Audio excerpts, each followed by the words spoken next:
Assalamu olanlar, Qommusun jagdaýlar, Naşmat Nisko şäherinden bir kiçiräjik video çekken, şu türkmen olanlarymyz 1 ýanwarda gel. Olanlar işläp ýö. Na biri, na Sayfuddin ams. Sayfuddin am. Omjan farklı. İş güçlüň näle gomy? Saman iş otdumy? Normal. İşläýärmi saman? Allah'a şükür. Naşmat edýän işleri şu meýdançadan döşeme işlerini yapdylar. Döşeme ana beýle dedi. Armatur işi gidipdi, dokapdylar. Kran ana galip tutuş montajny galipler. Montaj edilýän demirden krandan öýle goýupdylar. Ana beýle kolonumyzda maşakdy. İşläp durlar. Rüstem. Ana bu Rüstem oğlanımız bu Irak geldi.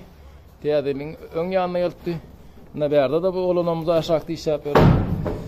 Ulubek. Näle gomy? Saman işläp bermi? Ha berrak bir teret ýüzüň görkede oğlanlara.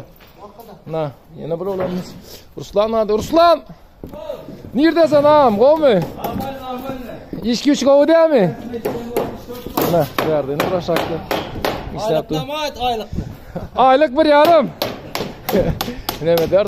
Oğlanlar habardaşyp berdiň, adatdadyr, ýymadyr. Ýene de fevral aýynda, mart aýynda her ay patok adam alýar.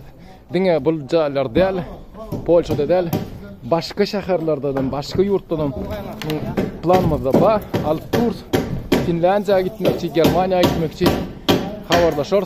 Nomerler badyr alatdy. Esasan bize gerek bolýan ussa oğlanlar, ussa galipden, demirden, betondan, kerpiç örümden başga oğlanlar gerekdir. Böyle sağlıklı duşaly, sağlygyňyz oğlanlar.